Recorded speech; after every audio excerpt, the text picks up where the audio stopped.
सत्यधर्म जी, क्या ये पॉसिबल है कि किसी को आप विद्वानों के ही जैसे क्लैरिटी हो पूरी, पर उसका आचरण अच्छा ना हो? अर्थात क्लैरिटी के बाद भी उसके कर्मों में वो ना दिखे।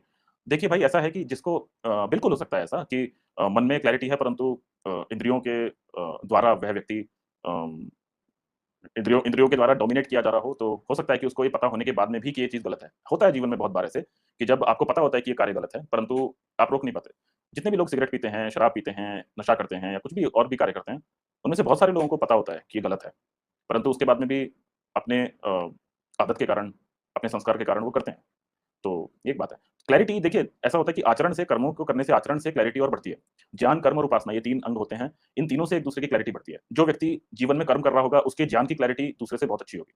और जो व्यक्ति ज्ञानपूर्वक कर्म कर रहा होगा, उसके कर्म की क्वालिटी भी अच्छी होगी। तो कर्म और ज्ञान एक-दूसरे के ये एक-दूसरे को कॉम्प्लीमेंट करते हैं। और ये निश्चित रूप से आप समझ लीजिए कि जो जिस व्यक्ति के जीवन में कर्म नहीं है, केवल और केवल थ्योरी है, उसका जो ज्ञान है वो परिपक्व नहीं हो सकता।